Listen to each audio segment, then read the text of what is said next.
ಎಲ್ಲರಿಗೂ ನಮಸ್ಕಾರ. ನಾನು Mangala Shivappa. Welcome to Sridevi arts. ಹಿಂದಿನ ಸಂಚಿಕೆಯಲ್ಲಿ ವೆಲ್ವೆಟ್ ಕ್ಲಾತ್ ಇಂದ ನಾವು ಲೋಟಸ್ ಬಡ್ಸ್ ಅನ್ನು ಹೇಗೆ ಮಾಡೋದು, ಹಾಗೆಯೇ ಬ್ಯಾಕ್ ಡ್ರಾಪ್ ಆರ್ಟ್ ಅನ್ನು ಹೇಗೆ ಮಾಡೋದು, ದೀಪದ ಸ್ಟ್ಯಾಂಡ್ ಅನ್ನ ನಾವು ಲೋಟಸ್ ಬಡ್ಸ್ ಮಾಡ್ಕೊಂಡ್ಬಿಟ್ಟು ದೀಪದ ಸ್ಟ್ಯಾಂಡ್ ಅನ್ನು ಹೇಗೆ ಮಾಡೋದು ಅನ್ನೋದನ್ನ ಹೇಳ್ಕೊಟ್ಟಿದ್ದೀನಿ.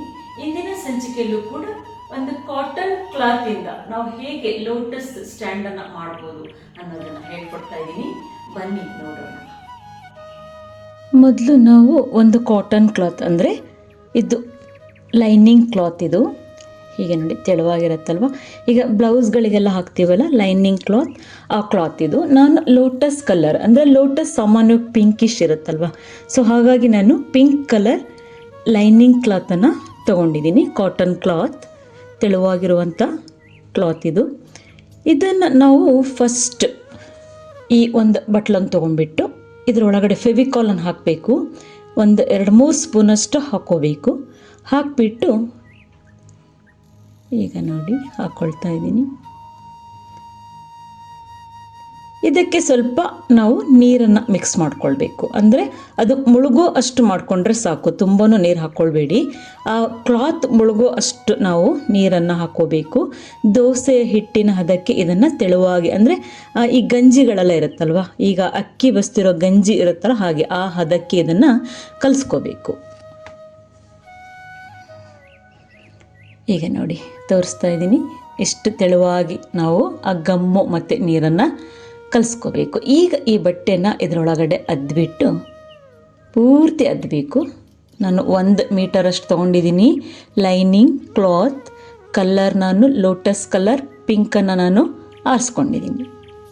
ಹೀಗೆ ಲೈಟಾಗಿ ಹಿಂಡಿಬಿಟ್ಟು ಈಗ ನೋಡಿ ಈ ಥರ ಹಿಂಡ್ಕೊಂಡ್ಬಿಟ್ಟು, ತುಂಬಾ ಗಟ್ಟಿಯಾಗಿ ಹಿಂಡ್ಕೋಬಾರ್ದು, ಸ್ವಲ್ಪ ಲೈಟಾಗಿ ಅದು ಗಂಜಿ ಅದರೊಳಗಡೆ, ಅಂದರೆ ಆ ಗಮ್ ಅದರಲ್ಲಿ ಕುತ್ಕೊಂಡಾಗ ಆ ಕ್ಲಾತ್ ಅದು ರಫ್ ಆಗಿ ಬರುತ್ತೆ.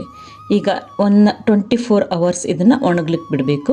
ಇದು ಒಣಗಿ ಆದಮೇಲೆ ಈ ಕ್ಲಾತ್ ಇದು ರಫ್ ಆಗುತ್ತೆ, ನಮಗೆ ವರ್ಕ್ ಕೂಡ ಎಂಬೋಸಿಂಗ್ ಆಗಿ ನೀಟಾಗಿ ಚೆನ್ನಾಗಿ ಬರುತ್ತೆ. ಅದ್ರ ಸಲುವಾಗಿ ನಾವು ಈ ಗಮ್ಮನ್ನು ನಾನು ವಾಟ್ರಿಗೆ ಹಾಕ್ಕೊಂಡು ಈ ಮೆಥಡನ್ನು ನಾನು ಮಾಡ್ಕೊಂಡಿರೋದು. ಈಗ ಇದು ನೋಡಿ ಎಷ್ಟು ರಫ್ ಆಗಿದೆ. ಈ ಕ್ಲಾತ್ ಮೊದಲು ಸ್ಮೂತ್ ಇತ್ತಲ್ವ, ಈಗ ಎಷ್ಟು ರಫ್ ಆಗಿದೆ. ಇದನ್ನು ನೀಟಾಗಿ ಈಗ ಐರನ್ ಮಾಡ್ಕೊಳ್ಬೇಕು.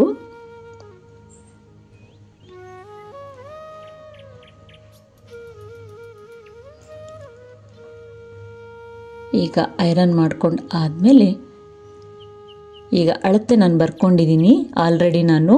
ನನ್ನ ಅಗಲ 2.5, ಉದ್ದ 3.5 ಇಂಚಷ್ಟನ್ನು ನಾನು ಆಲ್ರೆಡಿ ರೊಟ್ಟನ್ನು ಕಟ್ ಮಾಡಿ ಇಟ್ಕೊಂಡಿದ್ದೀನಿ. ಈ ಟೇಪಲ್ಲಿನೂ ಕೂಡ ನೀವು ಅಳತೆ ಹಾಕ್ಕೊಳ್ತಾ ಹೋಗ್ಬೋದು. ಈಗ 2.5 ನಾನು ಹಾಕ್ಕೊಳ್ತೀನಿ ಫಸ್ಟು ಅಗಲಕ್ಕೆ, ಆಮೇಲೆ ಉದ್ದಕ್ಕೆ ಎಷ್ಟು ಬೇಕು ಅಂತ ಈ ರೊಟ್ಟನ್ನೇ ಇಟ್ಬಿಟ್ಟು ನಾನು ಕಟ್ಟಿಂಗ್ ಮಾಡ್ಕೊಳ್ತೀನಿ. ನೀಟಾಗಿ ಕಟ್ಟಿಂಗ್ ಮಾಡ್ಕೋಬೇಕು. ಇದು ಪೆಟಲ್ಸ್ ಮಾಡ್ಕೊಳ್ಳಿಕ್ಕೋಸ್ಕರ ನಾನು ಈ ಮೆಥಡನ್ನು ಮಾಡ್ತಾ ಇರೋದು. ಆ ಲೋಟಸ್ ಪೆಟಲ್ಸ್ಗಳನ್ನು ಮಾಡ್ಕೋಬೇಕಲ್ಲ, ಸೊ ಹಾಗಾಗಿ ಈ ರೀತಿ ನಾವು ಬಟ್ಟೆನ ನಾವು ಕಟ್ ಮಾಡ್ಕೋಬೇಕು.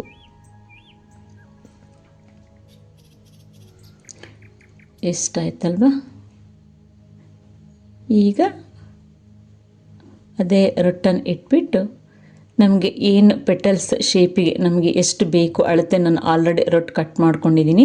ಅದೇ ಅಳತೆಗೆ ನಾವು ಬಟ್ಟೆಗಳನ್ನು ನಾವು ಕಟ್ ಮಾಡಿ ಇಟ್ಕೊಳ್ಬೇಕು. ಈಗ ನೋಡಿ ನನಗೆ ಎಷ್ಟು ಬೇಕೋ ನಾನು ಅಷ್ಟನ್ನು ಕಟ್ ಮಾಡ್ಕೊಂಡಿದ್ದೀನಿ. ಈಗ ಪೆಟಲ್ಸ್ ಹೇಗೆ ಮಾಡೋದು ಅಂತ ನಾನು ಹೇಳ್ಕೊಡ್ತೀನಿ, ನೋಡ್ಕೊಳ್ಳಿ. ಈ ಬಟ್ಟೆನ ಉದ್ದಕ್ಕೆ ಇಟ್ಕೋಬಾರ್ದು, ಅಡ್ಡಕ್ಕೆ ಇಟ್ಕೋಬೇಕು. ಹೀಗೆ ಈಗ ಸೆಂಟರ್ಗೆ ಒಂದು ಫೋಲ್ಡ್ ಮಾಡ್ಕೋಬೇಕು, ಆಮೇಲೆ ಇನ್ನೊಂದು ಫೋಲ್ಡ್, ಅಲ್ಲಿ ಈಗ ಸ್ಟಾಪ್ಲರ್ ಮಾಡಿಬಿಡಬೇಕು. ಈಗ ಮತ್ತೆ ಫೋಲ್ಡ್ ಮಾಡ್ಕೋಬೇಕು ಸೆಂಟರ್ಗೆ, ಮತ್ತೆ ಆ ಎಂಡಿಗೆ ಫೋಲ್ಡ್ ಮಾಡಿಕೊಂಡು ಕೆಳಗಡೆಗೆ ನೋಡಿ ಕ್ಲೀನಾಗಿ ನಾವು ಫೋಲ್ಡಿಂಗ್ ತೊಗೋಬೇಕು. ಅಡ್ಡಕ್ಕೆ ತೊಗೋಬೇಡಿ, ಅಲ್ಲ ಉದ್ದಕ್ಕೆ ತೊಗೋಬೇಡಿ, ಅಡ್ಡಕ್ಕೆ ತೊಗೊಳ್ಳಿ. ಈ ಥರ 2 ಫೋಲ್ಡಿಂಗ್ ಮಾಡಿ ಸ್ಟಾಪ್ಲರ್ ಹಾಕ್ಕೋಬೇಕು. ಮತ್ತೆ ಮೆಟ್ಲು ಫೋಲ್ಡ್ ಮಾಡಿ, ಮತ್ತೆ ಇನ್ನೊಂದು ಫೋಲ್ಡ್ ಮಾಡಿ ಕೆಳಭಾಗ ಈಕ್ವಲ್ ಇರಬೇಕು, ಹೆಚ್ಚು ಕಡಿಮೆ ಆದ್ರೂ ಕಟ್ಟಿಂಗ್ ಮಾಡಿ ತಗೊಳ್ಬೋದು, ಅದ್ರ ಬಗ್ಗೆ ಏನೂ ವರಿ ಬೇಡ. ಈಗ ಮತ್ತೆ ಫೋಲ್ಡಿಂಗ್ ಮಾಡಿಕೊಂಡು ಈ ರೀತಿ ನಾವು ಪೆಟಲ್ಸ್ಗಳನ್ನು ಫಸ್ಟ್ ರೆಡಿ ಮಾಡ್ಕೋಬೇಕು. ಈಗ ನೋಡಿ ಆಯ್ತಲ್ವಾ. ಈಗ ಇನ್ನೊಂದು ತೋರಿಸ್ತಾ ಇದ್ದೀನಿ ನೋಡಿ. First fold, second fold, stapler, pin ಹೊಡ್ಕೋಬೇಕು. ನೆಕ್ಸ್ಟ್ ಫೋಲ್ಡ್ ಮಾಡಿ ಮತ್ತೆ ಸ್ಟ್ಯಾಪ್ಲರಿಂದ ಪಿನ್ ಮಾಡ್ಕೋಬೇಕು. ಈಗ ನೋಡಿ ನಾನು ಪೆಟಲ್ಸ್ಗಳನ್ನೆಲ್ಲ ನಾನು ರೆಡಿ ಮಾಡಿ ಇಟ್ಕೊಂಡಿದ್ದೀನಿ. ಈ ರೀತಿ ಪೆಟಲ್ಸ್ಗಳನ್ನು ರೆಡಿ ಮಾಡ್ಕೊಂಡು ಆದಮೇಲೆ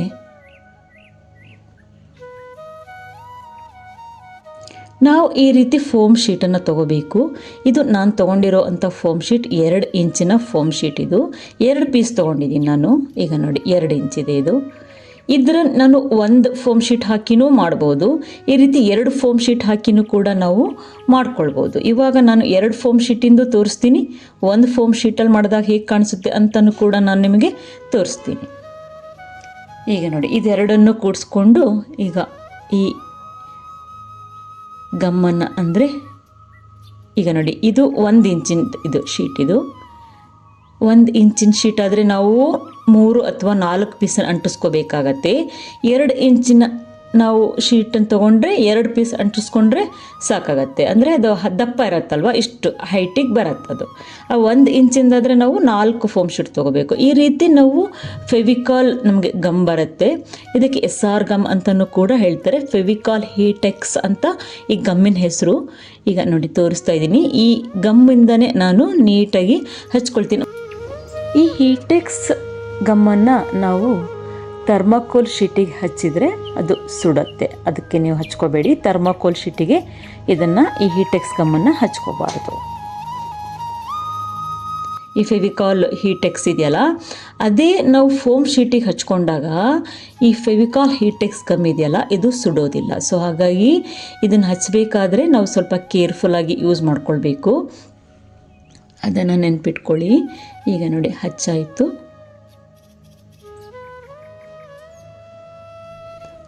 ಈಗ ಹಚ್ಕೊಂಡು ಎಲ್ಲ ರೆಡಿ ಮಾಡಿಕೊಂಡು ಕ್ಲೀನಾಗಿ ಗಟ್ಟಿಯಾಗಿ ಅಂಟ್ಕೊಳ್ಳುತ್ತದು. ಈ ಫೋಮ್ ಶೀಟನ್ನು ಈಗ ತೆಳುವಾಗಿರೋಂಥ ಫೋಮ್ ಶೀಟನ್ನು ಈಗ 4 ಇಂಚಿದೆ. ಈ ಫೋಮ್ ಶೀಟ್ ಆಲ್ರೆಡಿ ನಾನು ಕಟ್ ಮಾಡ್ಕೊಂಡಿದ್ದೀನಿ. ಇದು ಸ್ವಲ್ಪ ತೆಳುವಾಗಿರೋಂಥ ಫೋಮ್ ಶೀಟ್. ಇದು ಆಲ್ರೆಡಿ ಇಲ್ಲೊಂದು ಫೋಮ್ ಶೀಟ್ ಹಚ್ಚಿನೂ ಇಟ್ಕೊಂಡಿದ್ದೀನಿ ನಾನು. ಈಗ ಇನ್ನೊಂದು ಫೋಮ್ ಶೀಟ್ ಹಚ್ಕೊಳ್ತಾ ಇದ್ದೀನಿ. ಈಗ ಏನು ಗಮ್ ಅಪ್ಲೈ ಮಾಡ್ತಿದ್ದೀನಲ್ಲ ಅಲ್ಲಿ ವೈಟ್ ಕಲರ್ ಒಂದು ತೆಳುವಾಗಿರುವಂಥ ಒಂದು ಫೋಮ್ ಶೀಟನ್ನು, ಅಂದರೆ ಶೇಪ್ ಕರೆಕ್ಟಾಗಿ ಬರಲಿ ಅಂತ ಅಷ್ಟೇ, ಅದಕ್ಕೆ ಒಂದು ಆಲ್ರೆಡಿ ಹಚ್ಚಿ ಇಟ್ಕೊಂಡು ರೆಡಿ ಮಾಡ್ಕೊಂಡಿದ್ದೀನಿ. ಈಗ ಇನ್ನೊಂದು ಫೋಮ್ ಶೀಟನ್ನು, ಈ ಬ್ಲಾಕ್ ಫೋಮ್ ಶೀಟನ್ನು ಇದ್ರ ಮೇಲ್ಗಡೆ ನಾನು ಹಚ್ಕೊಳ್ತೀನಿ. ಈ ಫೆವಿಕಾಲ್ ಹೀಟೆಕ್ಸ್ ಗಮ್ ಏನಿದೆಯಲ್ಲ ಅಂದರೆ SR ಗಮ್, ಈ ಗಮ್ಮನ್ನು ನೀವು ಥರ್ಮಾಕೋಲ್ ಶೀಟ್ ಮೇಲೆ ಹಚ್ಚಬೇಡಿ, ಆ ಶೀಟ್ ಸುಟ್ಟು ಹೋಗುತ್ತೆ. ಈ ಫೋಮ್ ಶೀಟ್ ಮೇಲೆ ನೀವು ಹಚ್ಕೊಂಡ್ರೆ ಏನೂ ಆಗೋದಿಲ್ಲ. ಈಗ ನೋಡ್ತಾ ಇದ್ದೀರಲ್ಲ, ಈಗ ಸುತ್ತಲೂ ಹಚ್ಕೊಂಡಾಯಿತು. ಹಚ್ಕೊಂಡು ಆದಮೇಲೆ ನಾನು ಇದ್ರ ಮೇಲ್ಗಡೆಗೆ ರೊಟ್ಟುಗಳನ್ನು ಹಚ್ಕೊಳ್ತೀನಿ. ಈ ಫೋಮ್ ಶೀಟ್ ಹಚ್ಕೊಂಡು ಆಗಿದ ತಕ್ಷಣ ಅಲ್ಲಲ್ಲೇ ಮೊಳೆಗಳನ್ನು ಚುಚ್ಕೊಳ್ಳಿ. ನಾನು ಈಗ ಆಲ್ರೆಡಿ ಉಲ್ಲನ್ ರಂಗೋಲಾದಲ್ಲಿ ತೋರಿಸಿದ್ದೀನಿ ನಾನು ಮೊಳೆಗಳನ್ನು ಯಾಕೆ ಹಚ್ಕೋಬೇಕು ಅಂತ. ಅಂದರೆ ನಮಗೆ ಹಿಡ್ಕೊಂಡು ಇರೋದಕ್ಕಿಂತ ಬೇಗ ಸ್ಟಿಕ್ ಆಗಿಬಿಡುತ್ತೆ. ಆ ಮೊಳೆಗಳನ್ನು ಎಲ್ಲ ಕಡೆ ನಾನು ಆಲ್ರೆಡಿ ಚುಚ್ಚಿ ಅದು ಡ್ರೈ ಆದಮೇಲೆ, ಗಮ್ ಡ್ರೈ ಆದಮೇಲೆ ಆಲ್ರೆಡಿ ತೆಗೆದುಬಿಟ್ಟಿದ್ದೀನಿ ನಾನು, ಆಯಿತಾ. ನಾನು ಈಗ ಮತ್ತೆ ರಿಪೀಟ್ ನಿಮಗೆ ತೋರಿಸಲ್ಲ. ನಾನು ಉಲ್ಲನ್ ರಂಗೋಲಾದಲ್ಲಿ ಮಧ್ಯದ ಪಾರ್ಟ್ ಮಾಡೋವಾಗ ನಾನು ತೋರಿಸಿದ್ದೀನಿ, ಅಲ್ಲಿ ನೀವು ಚೆಕ್ ಮಾಡ್ಕೊಳ್ಬೋದು.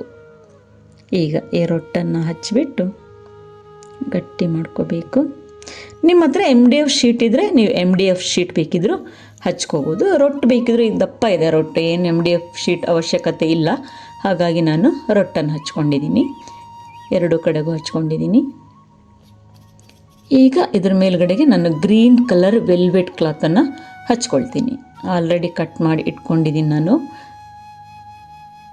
2 ಈ ಕೆಳಭಾಗಕ್ಕೆ ನಾನು ಜಸ್ಟ್ ಒಂದು ಬ್ಲೌಸ್ ಪೀಸನ್ನು ಹಚ್ಕೊಳ್ತೀನಿ. ಕೆಳಭಾಗಕ್ಕೆ ಅಷ್ಟೊಂದು ಅವಶ್ಯಕತೆ ಇಲ್ಲ ಅಲ್ವಾ, ಲೈನಿಂಗ್ ಕ್ಲಾತ್ ಹಚ್ಕೊಂಡಿದ್ದೀನಿ ನಾನು, ವೆಲ್ವೆಟ್ ಕ್ಲಾತ್ ಬೇಡ ಅಂದ್ಬಿಟ್ಟು. ಮೇಲ್ಗಡೆ ಪಾರ್ಟ್ ಅಂದರೆ ಹೈಲೈಟಾಗಿ ಕಾಣಿಸ್ಬೇಕಲ್ಲ, ಹಾಗಾಗಿ ನಾನು ಮೇಲ್ಗಡೆಗೆ ವೆಲ್ವೆಟ್ ಕ್ಲಾತನ್ನು ಹಚ್ಕೊಳ್ತಾ ಇದ್ದೀನಿ. ಕೆಳಗಡೆಗೆ ನಾನು ಬ್ಲೌಸ್ ಪೀಸನ್ನು ಹಚ್ಕೊಳ್ತೀನಿ. ನೀವು ಯಾವುದಾದ್ರೂ ವೇಸ್ಟ್ ಬ್ಲೌಸ್ ಪೀಸ್ಗಳೆಲ್ಲ ಇರತ್ತಲ್ವ, ಅದನ್ನು ಹಚ್ಕೊಳ್ಳಿ. ಈಗ ನಾನು ಫೆವಿಕಾಲ್ ಅಪ್ಲೈ ಮಾಡ್ಕೊಳ್ತಾ ಇದ್ದೀನಿ.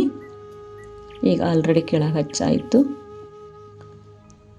ಎಲ್ಲ ಕಡೆಗೂ SR ಗಮ್ ಅಂದರೆ ಹೀಟೆಕ್ಸ್ ಫೆವಿಕಾಲ್ ಹೀಟೆಕ್ಸ್ ಗಮ್ಮನ್ನೇ ಹಚ್ಚಬೇಕಂತ ಏನೂ ಇಲ್ಲ. ಕ್ವಿಕ್ಕಾಗಿ ಆಗಲಿ ಅಂತ ಅಷ್ಟೇ ನಾನು SR ಗಮ್ಮನ್ನು ಅಂದರೆ ಫೆವಿಕಾಲ್ ಹೀಟೆಕ್ಸ್ ಗಮ್ಮನ್ನು ನಾನು ಜಾಸ್ತಿ ಯೂಸ್ ಮಾಡ್ತೀನಿ. ಈಗ ಸೆಂಟರ್ಗೆ ಇಟ್ಕೊಂಡು ಸುತ್ತಲೂ ನಾನು ಬಟ್ಟೆನ ಸ್ವಲ್ಪ ಕಟ್ ಮಾಡ್ಕೊಂಡಿರೋದು ಏನಕ್ಕಂದರೆ ಫಿನಿಶಿಂಗ್ ಚೆನ್ನಾಗಿ ಬರಲಿ, ರಿಂಕಲ್ಸ್ ಬರಬಾರ್ದು ಅಂತ ಅಷ್ಟೇ, ಮತ್ತು ಬೇರೆ ಏನೂ ಇಲ್ಲ. ಅಲ್ಲಿ ನೋಡಿ ಕಚ್ ಹೊಡ್ಕೊಂಡಿದ್ದೀನಿ ಕ್ಲಾತನ್ನು ನಾನು ಅಲ್ಲಲ್ಲೇ ಕಟ್ ಮಾಡ್ಕೊಂಡಿದ್ದೀನಿ, ಏಕೆಂದರೆ ರಿಂಕಲ್ಸ್ ಬರಬಾರ್ದು, ಫಿನಿಶಿಂಗ್ ವರ್ಕ್ ಬರಬೇಕು ಅಂತ ಆ ಥರ ಮಾಡ್ಕೊಂಡಿದ್ದೀನಿ. ಈಗ ಇಲ್ಲಿ ಸ್ವಲ್ಪ ಕ್ವಿಕ್ಕಾಗಿ ಅಂಟ್ಕೊಳ್ಳಿ ಅಂದ್ಬಿಟ್ಟು ನಾನು SR ಗಮ್ಮನ್ನು ಅಂದರೆ ಫೆವಿಕಾಲ್ ಹೀಟೆಕ್ಸ್ ಗಮ್ಮನ್ನು ಹಚ್ಕೊಳ್ತಾ ಇದ್ದೀನಿ.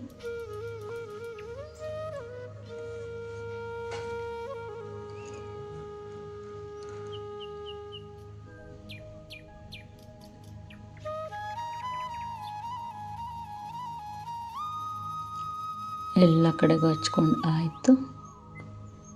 ಈಗ ಸ್ವಲ್ಪ ಅಲ್ಲಲ್ಲೇ ಒತ್ಕೊಂಡು ಸರಿ ಮಾಡ್ಕೋಬೇಕು.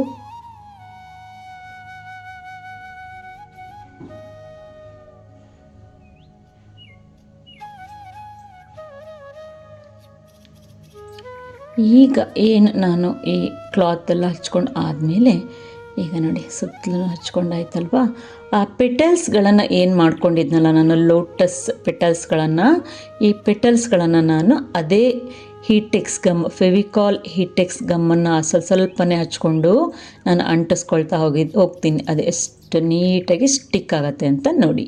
ಇದೆ ಫೆವಿಕಾಲ್ ಹೀಟೆಕ್ಸ್ ಗಮ್, ನಾನು ಯೂಸ್ ಮಾಡುವಂಥ ಗಮ್.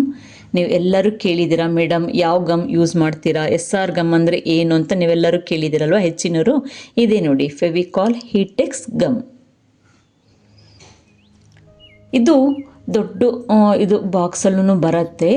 ಓಪನ್ ಮಾಡಿಟ್ರೆ ಇದು ಬೇಗನೆ ಇದಾಗ್ಬಿಡತ್ತೆ, ಅಂದರೆ ಗಟ್ಟಿಯಾಗಿಬಿಡತ್ತೆ. ಸ್ವಲ್ಪನೇ ಈ ಥರ ಸಣ್ಣ ಡಬ್ಬಕ್ಕೆ ಹಾಕ್ಕೊಂಡೆ ವರ್ಕ್ ಮಾಡಿಕೊಂಡ್ರೆ ತುಂಬ ದಿವಸ ಇರುತ್ತೆ, ಇಲ್ಲಾಂದರೆ ಬೇಗನೆ ಡ್ರೈ ಆಗಿಬಿಡುತ್ತೆ, ಅದು ಬೇಗನೆ ಗಟ್ಟಿ ಆಗುತ್ತೆ. ಹಾಗಾಗಿ ಸ್ವಲ್ಪನೇ ಒಂದು ಸಣ್ಣ ಡಬ್ಬಕ್ಕೆ ಹಾಕ್ಕೊಂಡು ಈ ಥರ ಒಂದು ಕಡ್ಡಿಯಿಂದ ಹಚ್ಕೊಳ್ತಾ ಹೋಗಬೇಕು. ಆಮೇಲೆ ಇದು ಕೈಗೆ ಅಂಟಿದವಾಗ ಇದನ್ನು ಸ್ವಲ್ಪ ತೆಗಿಯೋದು ಕೂಡ ನಮಗೆ ಕಷ್ಟ ಆಗುತ್ತೆ, ತುಂಬ ಅಂಟ್ಕೊಂಡ್ಬಿಡುತ್ತೆ ಈ ಗಮ್ಮು. ಅದಕ್ಕೆ ಏನು ಮಾಡಿ ಗೊತ್ತಾ, ನೀವು ಗ್ಲೌಸ್ ಯೂಸ್ ಮಾಡಿ. ನನಗೆ ಸ್ವಲ್ಪ ಪ್ರಾಕ್ಟೀಸ್ ಇರೋದ್ರಿಂದ ನಾನು ಅಷ್ಟು ಗ್ಲೌಸ್ ಯೂಸ್ ಮಾಡಲ್ಲ. ನೀವು ಹಚ್ಚಬೇಕಾದ್ರೆ ಗಮ್ ಹಚ್ಚೋವಾಗ ಅಷ್ಟೇ ನೀವು ಗ್ಲೌಸನ್ನು ಯೂಸ್ ಮಾಡಿದರೆ ತುಂಬಾ ಒಳ್ಳೆಯದು. ಯಾಕೆಂದರೆ ಇದು ಕೈಗೆ ಹತ್ಬಿಡ್ತು ಅಂದರೆ ಸ್ವಲ್ಪ ತೆಗಿಯೋದು ಕಷ್ಟ. ಈ ಗಮ್ ಫೆವಿಕಾಲ್ ಥರ ಬೇಗ ಇದಾಗಲ್ಲ, ಇದು ಕ್ಲಿಯರ್ ಆಗಲ್ಲ, ಅಲ್ಲೇ ಅಂಟ್ಕೊಂಡ್ಬಿಟ್ಟಿರುತ್ತೆ ಕೈಗೆ. ಸೊ ಹಾಗಾಗಿ ಅದೊಂದು ನಿಮಗೆ ಹೇಳೋದು ಮರ್ತಿದ್ದೆ. ಮರೀದೇನೆ ನಿಮ್ಗೆ ಯಾರು ಬಿಗಿನರ್ಸ್ ಮಾಡ್ತಿರಲ್ಲ, ನೀವು ಆದಷ್ಟು ಗ್ಲೌಸನ್ನು ಯೂಸ್ ಮಾಡಿ. ಒಂದೊಂದೇ ಪೆಟಲ್ಸಿಗೆ ಹಚ್ಕೊಳ್ತಾ ಗಮ್ ಸ್ವಲ್ಪ ಜಾಸ್ತಿನೇ ಬೇಕು ಈ ಆರ್ಟಿಗೆ. ಈ ಆರ್ಟನ್ನು ನಾವು ನಾವು ಥೈ ಆರ್ಟ್ ಅಂತ ಹೇಳ್ತಾರೆ. ಈಗ ಜಪಾನ್ ಆಗಿರ್ಬೋದು, ಥೈಲ್ಯಾಂಡ್ ಆಗಿರ್ಬೋದು, ಅಲ್ಲಿ ಥೈ ಆರ್ಟ್ ಫೇಮಸ್ ಆರ್ಟ್. ಆ ಆರ್ಟಲ್ಲಿ ಬೇಕಿದ್ರೆ ನೀವು ಗೂಗಲಲ್ಲಿ ಸರ್ಚ್ ಮಾಡಿದರೆ ನಿಮಗೆ ಸಿಗತ್ತೆ ನೋಡಿ. ಥೈ ಆರ್ಟ್ ಅಂತ ನೀವು ಟೈಪ್ ಮಾಡಿದರೆ ನಿಮಗೆ ಸಿಗತ್ತೆ ನೋಡಿ. ಅದನ್ನು ಅವರು ನ್ಯಾಚುರಲ್ ಫ್ಲವರ್ಸಿಂದ ಮಾಡ್ತಾರೆ. ನಾನು ಇದನ್ನು ಈ ರೀತಿ ಆರ್ಟಿಫಿಷಿಯಲ್ ಆಗಿ ನಾನೇ ಒಂದು ಕ್ರಿಯೇಟಿವ್ ಮಾಡಿಕೊಂಡು ಹೀಗೆ ಮಾಡಿದರೆ ಬರ್ಬೋದಾ ಅಂತ ಹೇಳಿ ನಾನೇ ಒಂದು ಕ್ರಿಯೇಟಿವ್ ಮಾಡಿಕೊಂಡು ಮಾಡ್ತಾ ಇರುವಂಥ ಒಂದು ಕ್ರಿಯೇಟಿವ್ ಆರ್ಟ್ ಇದು. ಈಗ ಒಂದ್ರ ಕೆಳಗೆ ಒಂದು ಮತ್ತೆ ಹಚ್ಕೊಳ್ಬೇಕು. ನೀವು ಬೇಕಿದ್ರೆ ಅಬ್ಸರ್ವ್ ಮಾಡಿ, ನೀವು ಥೈ ಆರ್ಟ್ ಅಂತ ಟೈಪ್ ಮಾಡಿ ಸಿಗತ್ತೆ ನೋಡಿ. ಈ ರೀತಿ ಆರ್ಟ್ಗಳು ಅವರು ನ್ಯಾಚುರಲ್ ಫ್ಲವರ್ಸಿಂದ ಮಾಡಿದ್ದಾರೆ. ನಾನು ಜಸ್ಟ್ ರೀಚ್ ಆಗಿರ್ಬೋದು, ಏನೋ ಫುಲ್ ರೀಚ್ ಆಗಿದೆ ಅಂತಲೂ ನಾನು ಹೇಳೋಲ್ಲ. ಆ ಥೈ ಆರ್ಟ್ ಈ ಥರ ಮಾಡಿದರೆ ಹೇಗೆ ಕಾಣಿಸ್ಬೋದು, ಕ್ಲಾತಲ್ಲಿ ಮಾಡಿದರೆ ಹೇಗೆ ಬರ್ಬೋದು ಅಂತ ಹೇಳಿ ನಾನು ರಿಸರ್ಚ್ ಮಾಡಿ ಮಾಡ್ತಾ ಇರುವಂಥ ಒಂದು ಕ್ರಿಯೇಟಿವ್ ಆರ್ಟ್ ಇದು.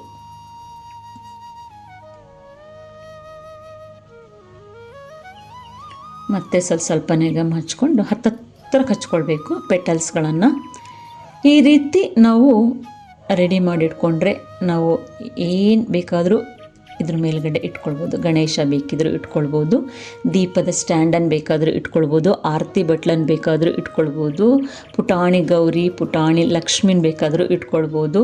ಎನಿ ಒನ್ ಕ್ರಿಯೇಟಿವ್ ಆರ್ಟ್ ಆಗಿ ಇದು ಯೂಸ್ ಆಗುತ್ತೆ ನಮಗೆ. ಎಲ್ಲ ರೀತಿಯ ಡೆಕೋರೇಷನ್ಗೂ ಕೂಡ ಈ ಸ್ಟ್ಯಾಂಡ್ ನಮಗೆ ಯೂಸ್ ಆಗುತ್ತೆ. ಈಗ ಕೊನೆ ಸ್ಟೆಪ್ಪು ಬಂದವಾಗ ಅದು ಸ್ವಲ್ಪ ಬಟ್ಟೆ ಕೆಳಗೆ ಬರ್ತಾ ಇದೆ, ಹಾಗಾಗಿ ಕಟ್ ಮಾಡಿಕೊಂಡು ಮತ್ತೆ ಮೇಲೆ ಸ್ಟಾಪ್ಲರ್ ಹೊಡ್ಕೊಳ್ತೀನಿ. ಈಗ ನೋಡಿ ಇಷ್ಟು ಕಟ್ ಮಾಡ್ಕೋಬೇಕು, ಯಾಕೆಂದರೆ ಅದು ಆ ಬಾಕ್ಸಿಂದ ಕೆಳಗೆ ಬರ್ತಾ ಇದೆ. ಹಾಗಾಗಿ ಸ್ವಲ್ಪ ಮತ್ತೆ ಬೇಡದ ಬಟ್ಟೆನ ಕಟ್ ಮಾಡಿಕೊಂಡು ಮತ್ತೆ ಸ್ಟಾಪ್ಲರ್ ಮಾಡ್ಕೊಳ್ಬೇಕು. ಈಗ ಫಸ್ಟ್ ಬಟ್ಟೆನ ಕಟ್ ಮಾಡ್ಕೊಳ್ತೀನಿ. ಈಗ ಅಲ್ಲಲ್ಲೇ ಸ್ಟಾಪ್ಲರ್ ಹೊಡ್ಕೋಬೇಕು. ಈಗ ನೋಡಿ ಈ ಥರ ರೆಡಿ ಮಾಡ್ಕೋಬೇಕು. ಪುಟಾಣಿ ಪೆಟಲ್ಸ್ ಅಂದರೆ ಆ ಕೆಳಭಾಗಕ್ಕೆ ಬಂದರೆ ಅಷ್ಟು ಚೆನ್ನಾಗಿ ಕಾಣಿಸೋದಿಲ್ಲ ಅಲ್ವಾ ಎಂಡಿಂಗ್ ಪಾರ್ಟಲ್ಲಿ. ಹಾಗಾಗಿ ನಾನು ಆಲ್ರೆಡಿ ಎಲ್ಲ ನೋಡಿ ಹಚ್ಕೊಂಡಿದ್ದೀನಿ. ಅದೇ ಥರ ಮೆಥಡ್ ಮಾಡಿಕೊಂಡು ಈಗ ಮತ್ತೆ ಸ್ವಲ್ಪ ಗಮ್ಮನ್ನು ಹಚ್ಕೊಂಡು ಮತ್ತೆ ಆ ಕೆಳಭಾಗಕ್ಕೆ ಬರಬಾರ್ದಲ್ಲ, ಸೊ ಹಾಗಾಗಿ ಮತ್ತೆ ನಾನು ನೀಟಾಗಿ ಅಂಟಿಸ್ಕೊಳ್ತಾ ಫಿನಿಶಿಂಗನ್ನು ನಾನು ನೀಟಾಗಿ ಮಾಡ್ಕೊಳ್ತಾ ಹೋಗ್ತೀನಿ.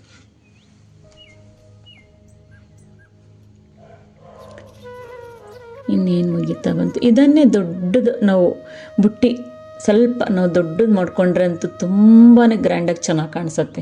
ನಾವು ದೊಡ್ಡ ಗಣೇಶ ಕೂಡ ಇಟ್ಕೊಳ್ಬೋದು, ಅದರಲ್ಲಿ ಎಷ್ಟು ಗ್ರ್ಯಾಂಡಾಗಿ ಬರುತ್ತೆ. ಅದರ ಮೇಲ್ಗಡೆಗೆ ನಾವು MDF ಶೀಟ್ ಹಚ್ಕೋಬೇಕು. ಸ್ವಲ್ಪ ದೊಡ್ಡ ಗಣೇಶ ಇಡೋರಾದರೆ ನೀವು ಮೇಲ್ಗಡೆಗೆ ಮತ್ತು ಕೆಳಗಡೆಗೆ MDF ಶೀಟ್ ಅಂತ ಬರುತ್ತೆ.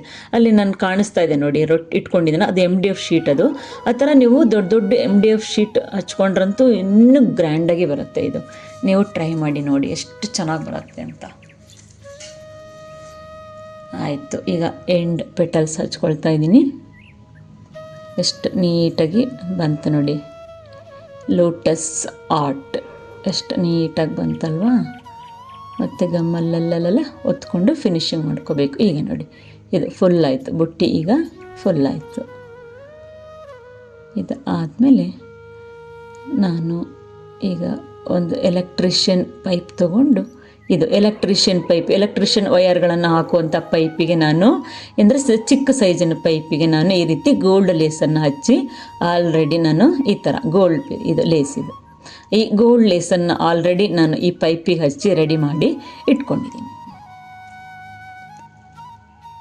ನಾನು ದಿಯಾ ಸ್ಟ್ಯಾಂಡಲ್ಲಿ ತೋರಿಸಿದ್ದೀನಿ ನಾನು ಆಲ್ರೆಡಿ, ಅಂದರೆ ಪೈಪಿನ ಲೇಸ್ ಹಚ್ಕೊಂಡು ಅದನ್ನು ಹೇಗೆ ಮಾಡ್ಕೋಬೇಕು ಅಂದ್ಬಿಟ್ಟು ನಾನು ದಿಯಾ ಸ್ಟ್ಯಾಂಡಲ್ಲಿ ಆಲ್ರೆಡಿ ನಿಮಗೆ ತೋರಿಸಿದ್ದೀನಿ. ಈಗ ಎಂಡ್ ಸ್ವಲ್ಪ ಅಲ್ಲಿ ಕ್ಲಾತ್ ಎಲ್ಲ ಕಾಣಿಸ್ಬಾರ್ದು, ಸ್ಟ್ಯಾಪ್ಲರ್ ಹೊಡೆದಿರೋದೆಲ್ಲ ಪಿನ್ಗಳು ಕಾಣಿಸ್ಬಾರ್ದು ಅಂತ ನೀವು ಲೇಸ್ ಇದ್ದರೆ ಲೇಸನ್ನು ಹಚ್ಕೊಳ್ಳಿ. ಬೇಕಿದ್ರೆ ಫ್ಲವರ್ಸ್ ಇದ್ದರೆ, ಈಗ ಆರ್ಟಿಫಿಷಿಯಲ್ ಫ್ಲವರ್ಸ್ ಪುಟಾಣಿ ಫೋಮ್ ಫ್ಲವರ್ಸ್ ಎಲ್ಲ ಬರುತ್ತೆ, ಆ ಥರ ಫ್ಲವರ್ಸ್ ಇದ್ದರೆ ನಿಮ್ಮ ಹತ್ರ ಇದ್ದರೆ ಬೇಕಾದ್ರೆ ಫ್ಲವರ್ಸ್ ಹಚ್ಕೊಳ್ಳಿ, ಅಥವಾ ಆಫ್ ಬೀಡ್ಸ್ ಇದ್ದರೆ ಹಚ್ಕೊಳ್ಳಿ, ಆಮೇಲೆ ಮುತ್ತುಗಳಿದ್ದರೆ ಬೇಕಿದ್ರೆ ಹಚ್ಕೊಳ್ಳಿ, ಮಣಿಗಳಿದ್ರೂ ಬೇಕಿದ್ರೆ ನೀವು ಹಚ್ಕೊಳ್ಬೋದು, ಕುಂದನ್ಸ್ ಇದ್ದರೆ ಬೇಕಿದ್ರೆ ಕುಂದನ್ಸನ್ನು ಹಚ್ಕೊಳ್ಬೋದು. ನಾನು ಈ ಥರ ಪೈಪಿಂಗ್ ಮಾಡಿ ಹಚ್ಕೊಳ್ತಾ ಇದ್ದೀನಿ. ಇದನ್ನು ಸುತ್ತಲೂ ಹಚ್ಕೊಂಡ್ಮೇಲೆ ಈ ವರ್ಕ್ ಈಗ ಫಿನಿಶ್ ಆಗುತ್ತೆ. ಈಗ ಸುತ್ತಲೂ ಹಚ್ಕೊಳ್ಬೇಕು. ಈಗ ನೋಡಿ ಎಲ್ಲ ಹಚ್ಚಿ ರೆಡಿ ಆಯಿತು. ಫಿನಿಶಿಂಗ್ ಎಷ್ಟು ನೀಟಾಗಿ ಬಂತಲ್ವಾ. ಇದು ಆ್ಯಕ್ಚುಲಿ ಥೈ ಆರ್ಟ್. ಇದನ್ನು ನಾನು ಈ ರೀತಿ ಕ್ರಿಯೇಟ್ ಮಾಡಿರುವಂಥ ಒಂದು ಬ್ಯೂಟಿಫುಲ್ ಆಗಿರುವಂಥ ಲೋಟಸ್ ಸ್ಟ್ಯಾಂಡ್ ಆರ್ಟ್ ಇದು. ಈಗ ಫುಲ್ ರೆಡಿ ಆಯಿತು ನೋಡಿ. ಈಗ ಇದೇ ನಾನು ಒಂದೇ ಶೀಟಲ್ಲಿ ಮಾಡಿದರೆ ಈ ಥರ ಬರುತ್ತೆ ನೋಡಿ. ನಾನು ಫಸ್ಟೇ ನಿಮಗೆ ತೋರಿಸಿದ್ನಲ್ಲ, ಶೀಟ್ ತೋರಿಸಿದ್ನಲ್ಲ, 2 ಹಾಕಿದಾಗ ಇಷ್ಟು ದೊಡ್ಡ ಸೈಜ್ ಬರುತ್ತೆ, ಒಂದೇ ಹಾಕಿದಾಗ ನಮಗೆ ಈ ಥರ ಕಾಣಿಸುತ್ತೆ. ಈ ಥರ ಒಂದೇ ಶೀಟ್, ಈ ಥರ ಒಂದೇ ಶೀಟ್ ಹಾಕಿದಾಗ ಈ ರೀತಿ ಬರುತ್ತೆ. ಈ ಕೆಳಗಡೆ ಏನು ನೋಡಿದ್ರಲ್ಲ ಈ ಥರ ಬರುತ್ತೆ. 2 ಹಾಕಿದಾಗ ಆ ಥರ ಸ್ವಲ್ಪ ದೊಡ್ಡಕ್ಕೆ ಬರುತ್ತೆ ಅಷ್ಟೆ. ನೀವು ಇನ್ನೂ ಅಗ್ಲಕ್ಕೆ ಶೀಟ್ ತೊಗೊಂಡ್ರೆ, ಫೋಮ್ ಶೀಟ್ ತೊಗೊಂಡ್ರೆ ಇನ್ನೂ ಅಗ್ಲಕ್ಕಾಗಿ ಸೂಪರಾಗಿ ಬರುತ್ತೆ. ಎಷ್ಟು ಚೆನ್ನಾಗಿ ಗ್ರ್ಯಾಂಡಾಗಿ ಕಾಣಿಸುತ್ತೆ ಗೊತ್ತಾ. ಈಗ ನೋಡಿ 2 ಸೈಜಿಂದನೂ ಕೂಡ ನಾನು ರೆಡಿ ಮಾಡಿದ್ದೀನಿ. ನೆಕ್ಸ್ಟ್ ಡೆಕೋರೇಷನ್ ಮಾಡಿ ತೋರಿಸ್ತೀನಿ ಆಯಿತಾ.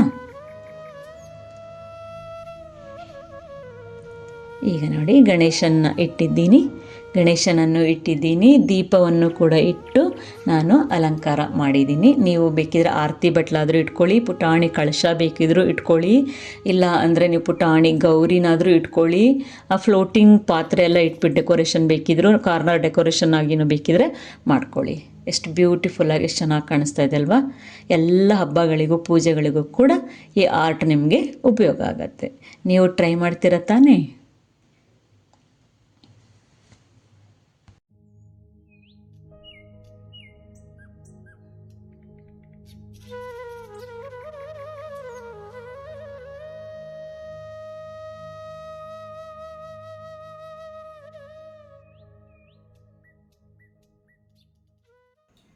ಸಿಂಪಲ್ ಆಗಿ ಈಸಿಯಾಗಿ ಹೇಗೆ ಕಾಟನ್ ಕ್ಲಾತ್ ಹಾಗೆಯೇ ಫೋಮ್ ಶೀಟ್ನ ಉಪಯೋಗಿಸ್ಬಿಟ್ಟು ನಾವು ಲೋಟಸ್ ಆರ್ಟನ್ನು ಹೇಗೆ ಮಾಡ್ಬೋದು ಅನ್ನೋದನ್ನು ನೋಡಿದ್ರಲ್ಲ. ಈ ಸಂಚಿಕೆ ನಿಮಗೆ ಇಷ್ಟವಾದಲ್ಲಿ ಲೈಕ್ ಮಾಡಿ, ಶೇರ್ ಮಾಡಿ, ಕಮೆಂಟ್ ಮಾಡಿ, ಹಾಗೆಯೇ ನನ್ನ ಚಾನಲ್ಗೂ ಕೂಡ ಸಬ್ಸ್ಕ್ರೈಬ್ ಆಗಿ ಅಂತ ಕೇಳ್ಕೊತೀನಿ. ಧನ್ಯವಾದಗಳು.